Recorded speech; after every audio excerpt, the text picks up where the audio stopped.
Welcome to the Pitchin and Sippin podcast, where we talk PR trends and tips over sips and meet a wide range of incredible founders, PR pros, and members of the media. I'm Lexie Smith, a former workaholic VP of PR and marketing turned two-time entrepreneur, founder of the PR Bar Inc., business and PR coach, new mama, and self-proclaimed connoisseur of puns, pizza, and wine. I'm a huge believer that knowledge is power and kindness never goes out of style.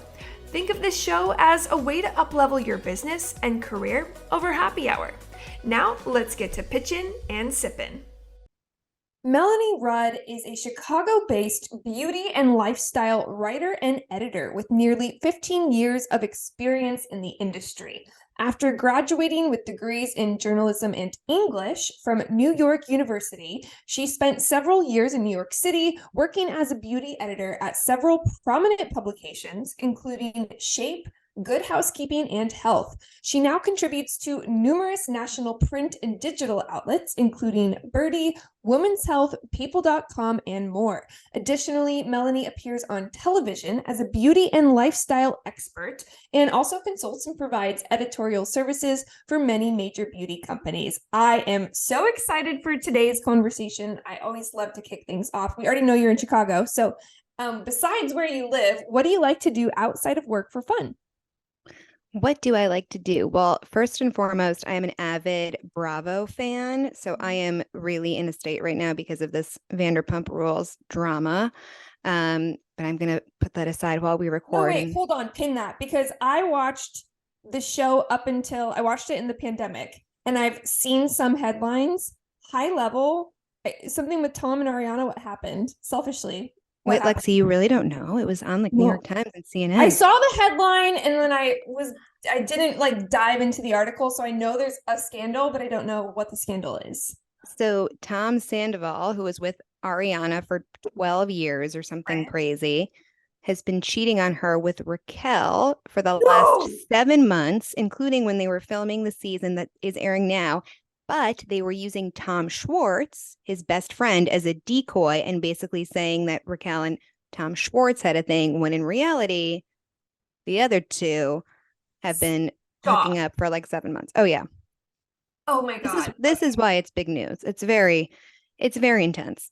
All right. I'm processing. I didn't mean to cut you off. So I'm going to continue processing. And for anyone else who this is news to, actually, it'll probably be old news by the time they hear it. But you're hearing me process in real time. Okay, Beyond Bravo. What else? Beyond Bravo. What else is there beyond Bravo? So we talked about this a little bit, but I have two rescue dogs, George and Willa, that fingers crossed will not be yipping and yapping during this. But they are my precious angels. So I love being with them. I love to cook and entertain. Like nothing makes me happier than having friends over and making dinner. I'm a big reader too. I love to read. So yeah, I actually do. Books?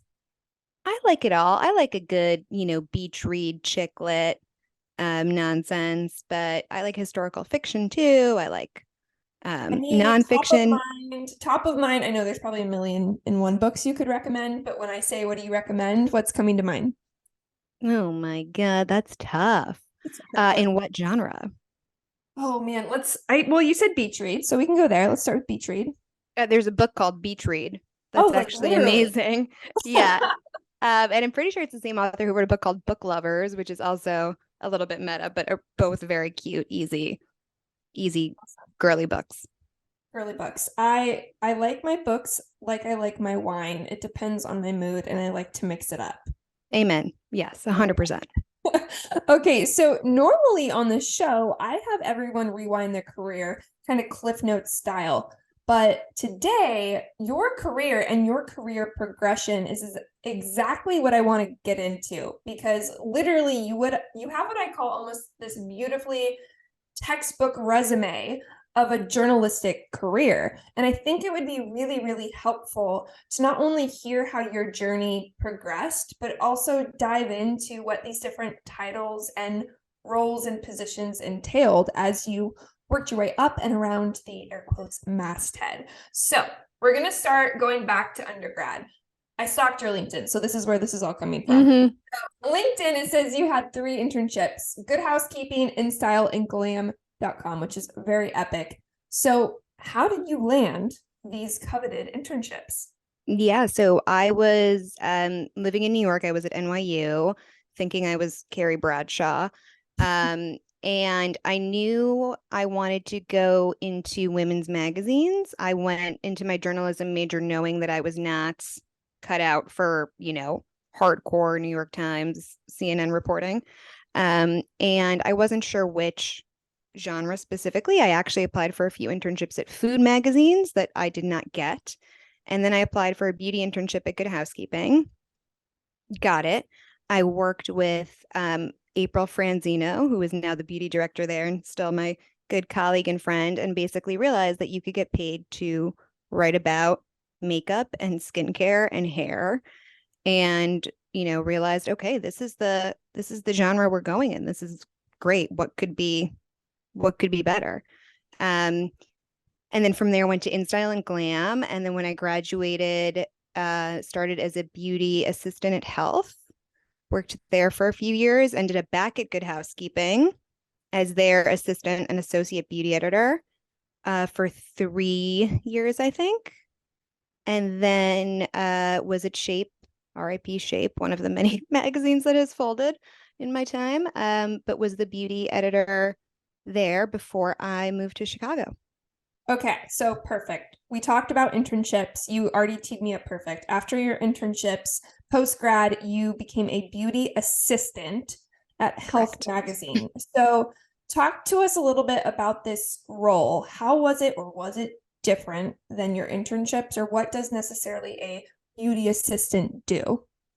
I mean, it was, to be honest, it was a little bit like a glorified internship. I was writing. I had my first bylines there. So I was writing, short front of book beauty stories. It was a lot of kind of assistant type work and helping manage the department calendar and the beauty closet, and doing things like that. I mean, this was in 2009. And, this was when magazines had a beauty department that had 3 or 4 people. Like that's gone now. You have one beauty editor working across 2 or 3 titles these days. So it was a really different time in terms of job delegation and things like that. But it was an invaluable experience. I mean, I learned so much. I learned about, going to press events and interacting with members of the PR community like yourself, and requesting products and doing market work. I mean, basically a little bit of everything. Have you seen the bold type? No, I have not, but my girlfriend was actually in it in the show and I haven't watched it yet. Oh, well, okay. In the bold type, which if you like shows like Gossip Girl, that would be kind of what I compare it to, but they have a epic fashion closet, and it's just something I always think about. And maybe was it Laguna Beach or the Hills where they had the Yeah, at Vogue. People ask me about this all the time. There was especially when I worked at InStyle, like, yes, there is a massive fashion closet. There's a massive beauty closet. It is kind of like Devil Wears Prada, where people go in there and take stuff and borrow stuff. And it's fun. I mean, at the end of the day, and especially when I was an intern, my little desk was in the beauty closet at Good Housekeeping. So you're sitting just amidst products. It's fun. There's no other word for it. It's just fun. Yeah, it's fun to envision. Okay, so from there you became a associate beauty editor for Good Housekeeping. And to me, here's where things get a little bit more complicated. And on the coaching side of PR, this is where I see people start to flounder a bit on understanding who they should pitch to. This is where those titles in the newsroom get a little bit more convoluted. So talk to me, what is that word does the word associate in front of beauty editor mean anything, or what does that role look like? No, I mean, honestly, I think a little bit. And again, it's so different now than it was 10 years ago. So I think it's really a totally different landscape then. I mean, essentially, I was doing a lot of the same things at Good Housekeeping. It was a team of 2 in the beauty department instead of 3. So there was more responsibility, more writing. And then by the time I was a beauty editor at Shape, I had somebody underneath me. So there was some managerial things and some editing that I was doing. So that was a little bit of a bigger progression. I think at the time, I was always getting pitched a lot because I think the mindset then was don't pitch the beauty director, who would be like the top, because they were so busy and they don't really answer emails. So typically pitches would get sent to the associates and assistants. So yeah, I mean, I've been getting PR pitches though, literally every single day since like June 2009. Well, and you highlighted it looks very different now, and I want to kind of lean into that. So there are still some sites out there or magazines or publications where you do see more traditional mastheads. They've definitely shrunk, which is unfortunate, but those who maybe went to school 10 years ago for PR, for example, what do they need to know now? How do they go about selecting or figuring out who the right person is to pitch? I think that's a good question. I mean, like you said, these mastheads are getting very, very streamlined. And a lot of times it's just one person doing beauty. Like there really is just one person to pitch. I think the big thing I would say, the big change is that there's in this, as the number of magazines have decreased, the staffs have shrunk, more digital has come about. That's also correlated with the increase in freelancers out there. And, I've been freelancing since 2014. And even in that time, things have changed a lot in the freelance landscape. I do think with some of the, I don't want to say older PR people, but some of the more like old school PR agencies, let's call them, there's still a little bit of this, what I find to be a very dated mentality where the only journalists worth pitching are, the top beauty editor at a magazine, and freelancers and digital editors and everybody else gets kind of pushed to the wayside. And yes, like 10 years ago when I started out, more than that, there was very much a hierarchy, but honestly, that's gone. That's been totally blown up. And, for PR people, I would just say, sure, you can pitch the people at the magazine, but honestly, a lot of the times the people that are writing for that magazine and that actually have more power to get you featured are freelancers. Really great insight. So talk to me, is this shift or this transition in the industry why you chose to move from in-house to freelance, or what was that? No, I didn't behind that decision. That was not really my decision. That's not true. It was more of a life move. I moved to Chicago in 2014 with my now ex-husband. And when I moved, I realized I looked briefly for magazine jobs in Chicago and they were just non-existent. Yeah. So it was scary. And the first few years were hard, and kind of building up a career and a portfolio were challenging. I mean, I was lucky in that I had a lot of good contacts, both editorially and PR, et cetera, just from being in New York and being on staff at magazines for so long. And at the time, I hated freelance life. Like I missed being on staff. I missed being, at a magazine, in an office. Obviously, that's all different now because nobody's even going to an office, but I missed that environment. I missed, everything that came with it. And now I don't even know what you would have to pay me for me to go in-house back to a magazine. Like I don't think there's any amount of money that I would take. I enjoy the freelance life so much that I don't think I would go back to a magazine for anything. I hear you in for me, the entrepreneurial, I'm my own boss type of way. 100%. Yeah. I think a lot of people have experienced that, especially in the past few years. Did you know that I send out a community newsletter roundup every Tuesday, chock full of resources, free media kit downloads, event invites, journalist contacts, visibility opportunities. Basically, if you're not on the list, hit pause and sign up. It's super simple. Go to theprbarinc.com/newsworthy. That link is in the show notes. Okay, back to the show. Freelance life specifically, broad question. What does today, circa 2023, when we're recording this, an average is the wrong word, a day in the life of a freelancer look like for you in the beauty world? I mean, every day is different. There's a lot of the same, but every day is a little bit different. Most days, I would say, if there's how many days are there in a month? 20 work days, right? 5 times 4. I would say 17 or 18 of the work days in a month, I have deadlines and multiple deadlines at that.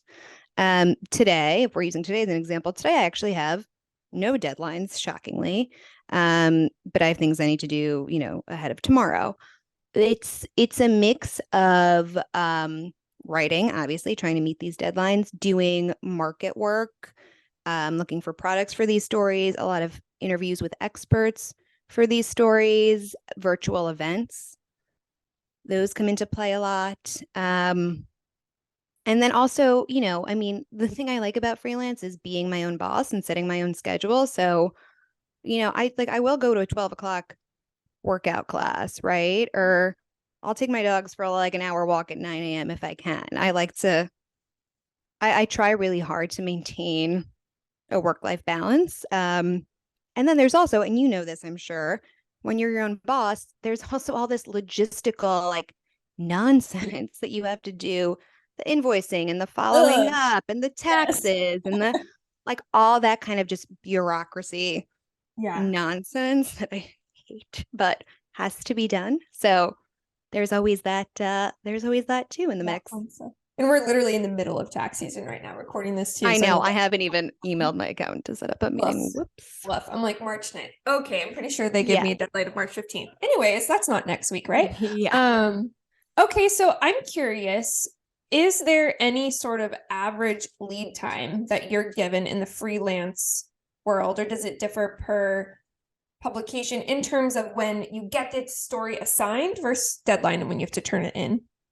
It differs. For a lot of outlets that I write for regularly, I'll get all of my assignments for the month at the start of the month, and they'll be kind of spread out throughout. For a lot of assignments that I write more kind of hard-hitting, quick of the moment news stories, I'll get the assignment in the morning and I'll have to turn it in by 5 o'clock that day. So it can vary. And then I still, for considering how few print magazines there are, I still do a good amount of print work as well. And for that, that's a little bit of a longer lead time. Like I'm working on something right now for a July issue. Okay. So it really runs the gamut from 4 months. Yeah, it could be literally 4 hours to 4 months is the short answer to your question. So in terms of assignments, is the majority of the work you're doing assigned to you, or are you doing a fair amount of pitching of the angles yourself? I think here is where I'm probably different than 99.9% of freelancers. I never pitch. I have pitched maybe like that's not true. Maybe like 10 times in my freelance career. And I say this all the time, I could never be a publicist. I hate pitching. I don't do well with rejection. I cry when people say no. I have the utmost respect for PR people because I could never do it ever. So, I mean, I am lucky that I have enough work and sometimes too much work without pitching that outlets come to me, and I have good relationships with editors and, kind of standing gigs that are reoccurring every month that I don't, need to pitch necessarily. I will pitch occasionally. If there's something I really want to write about, I've written some like personal essay type pieces that I've pitched. So for that, I've pitched in that context, but otherwise on a day-to-day basis, absolutely not. Thank you for highlighting the resilience that it takes to be in the PR God industry. bless all of you, truly. I can't do it. And then it's like I spent all this time writing this amazing pitch and you didn't even open the email or you said no. Like I can't do it.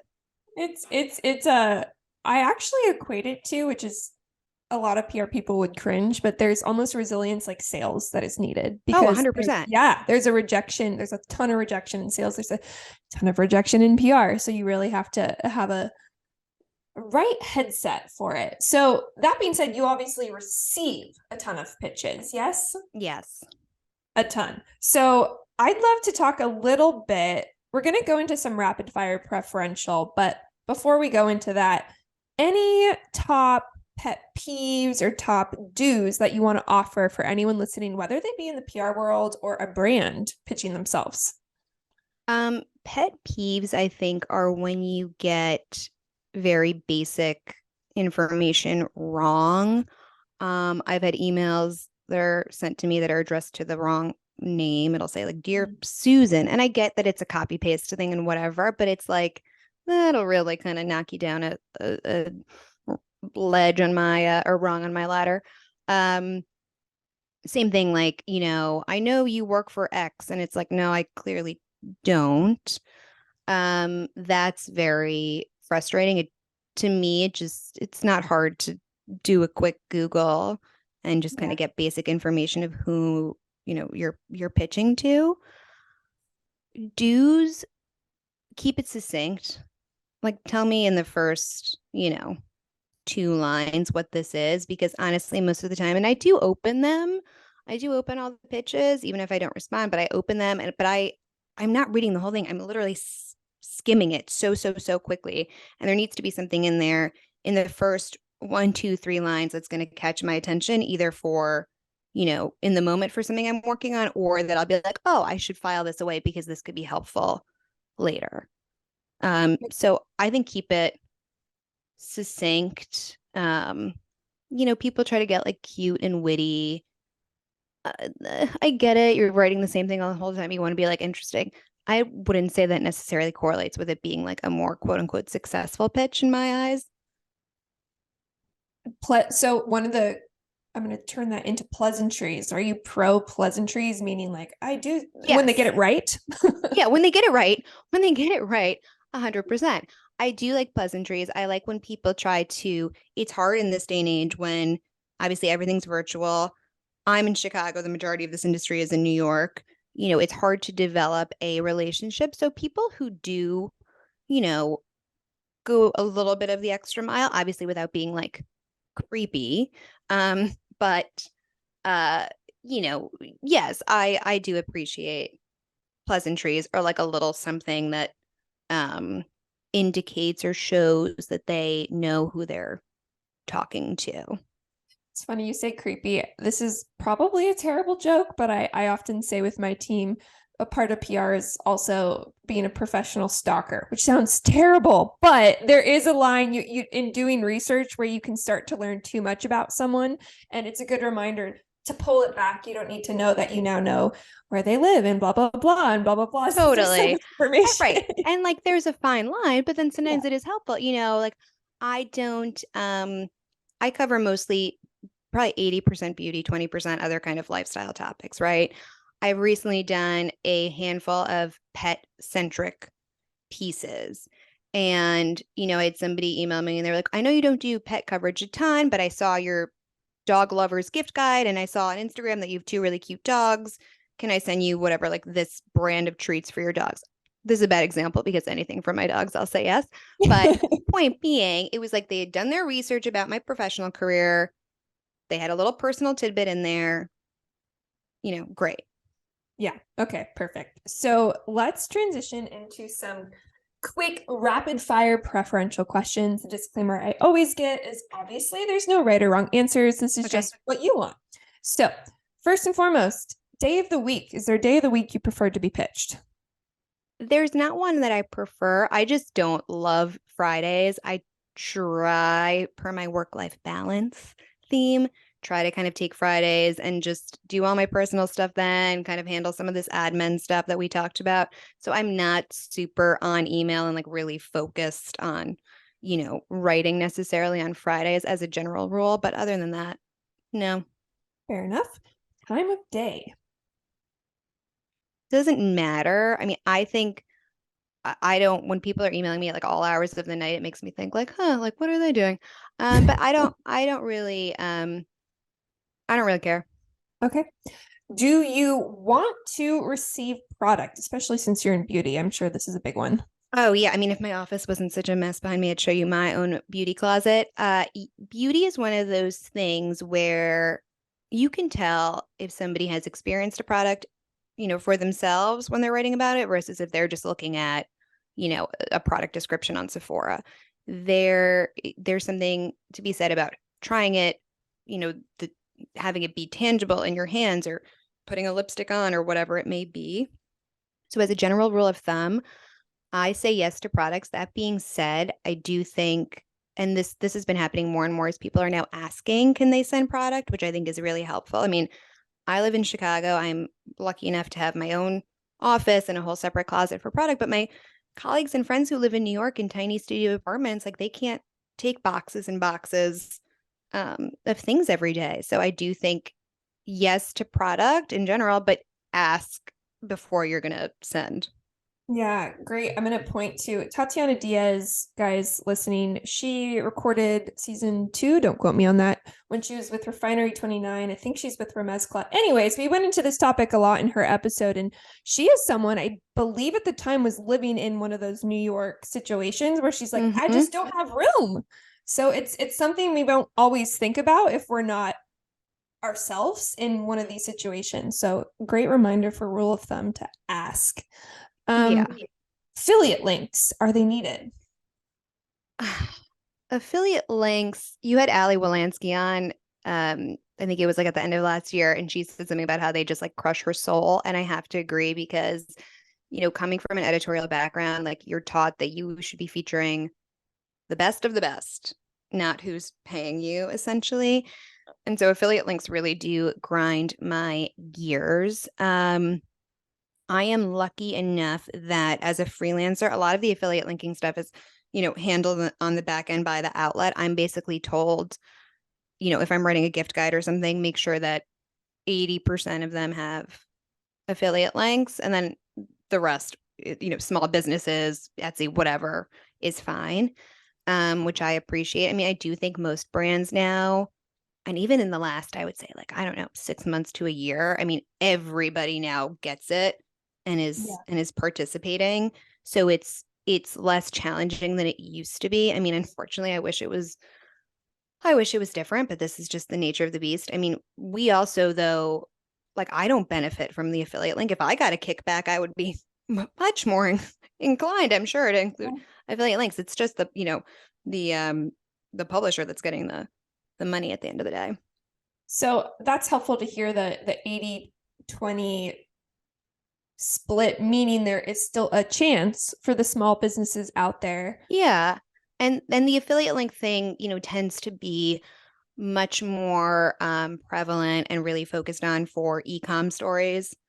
So, things where it's not a lot of editorial copy and it's just basically, click and buy kind of thing.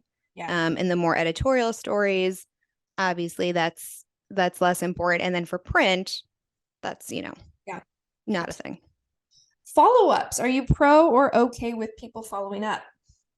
I am, with the caveat of it needs to be in, appropriate doses. Like, don't pitch me on a Monday and then follow up Tuesday, Wednesday, Thursday, Friday when I already said to you, thanks, I'll keep this in mind,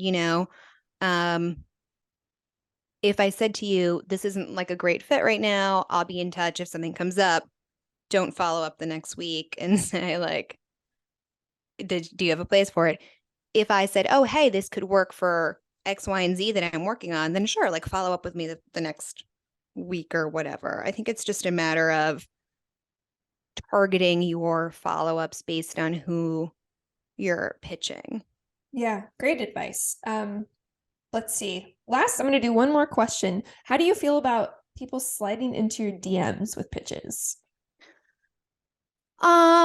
Yeah, this happens a lot. I think this is like the, 2023 version of back in the day. It was like Facebook Messenger. I I get it. I think a lot of small businesses do it. And I don't fault, like, listen, I love small businesses. Shoot your shot. I am all for it. I tend to just like, I have like a copy and paste that I just pull from a note on my phone. It's like, thanks, email me at X. It's a little bit frustrating because I'm pretty sure my website is in my Instagram profile that has my contact info and things like that. So that's one of those things where I'm like, it just takes another minute or two to kind of, and I don't see, a lot of the times I don't see the DMs, to be totally honest with you. They'll go in like the requests, folder or whatever. So, yeah, I'm more likely to respond to it if it's a small business, I would say. Okay, fair enough. So my last question for you is, we talked pitching. What can we find you sipping? What's your favorite beverage? Well, right, it's 11:30 in Chicago, so it's just, my basic B Stanley water, which I do love the Stanley Cup. I have to say, I did not want to like it, but I like it. Okay, so in the morning, it's always coffee with hot steamed oat milk. Same. That's exactly what I drink. The best. I just had 2 cups, so I cut myself off. And then what else do I like to sip? I like kombucha. That's kind of like my little afternoon pick-me-up usually. And then after hours, I love a New Zealand Sauvignon Blanc. Extra cold. I keep my wine glasses in the freezer, so it's super cold.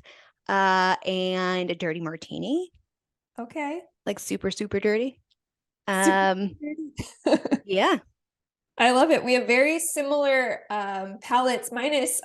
I've never had I keep bringing this up, meaning I need to just solve this problem. I've never had like a plain martini or a dirty martini. I've had like frou-frou versions. Oh, okay. And I don't know why. And I keep getting on this show and people keep bringing up martinis and I keep being faced with the fact that I need to have one. So this is an acquired taste. Do you like olives? Do you like salty? I love salty. Okay. Olives, I couldn't even tell you the last time I had an olive. So I need to revisit that food group too.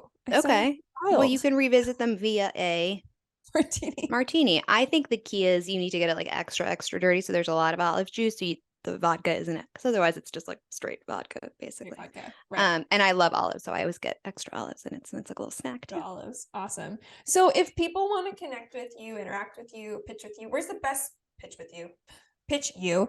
Where would be the best place to send them? Where can they get more information? Email is always good. I have a website. My contact info is up there. You can slide into the DMs. I don't know if I will answer, but people are welcome to. If I see it, I definitely answer. But email is always best for me. And I really try, per my point of having the utmost respect for what PR people do, because I could never do it. I do always try to respond. And like literally, even if it's a copy and paste, like thanks, we'll keep in mind. I try to at least respond so that, that I got the email and I saw it. And I really do. Unless it's something that I know in a million years will never be applicable, I save all my pitches. I file them away. I have a very methodical email folder system, and I file them all away. And then when I, need something, I type in whatever topic I'm working on in my email subject line, and everything pops up. So definitely pitch. Like, please do. And are you on Substack yet? Do you have a Substack? I'm not. This is a should I or shouldn't I in 2023 topic. I have some other career things I'm working on, so we'll see how the Substack plays out. But yeah, from what I've heard, it's worthwhile for everybody involved. So yeah, okay. Well, if and when you get one, reach back out to us and we'll add it into the show notes. But amazing. Yes, for now, guys, we'll include the link to her website in the show notes. Definitely listen back to this episode if you're going to pitch her. Regardless, let her know you heard her on the show and thank her for the amazing advice that you shared today. And for next time on the Pitchin and Sippin podcast. Hey guys, if you are enjoying the Pitchin and Sippin podcast, please do me a huge favor and leave a review wherever you are listening. If you want to connect with me to learn more about the PR Bar Inc., you can do so on Instagram at @thePRBar_Inc., or you can check out my website at theprbarinc.com. Cheers!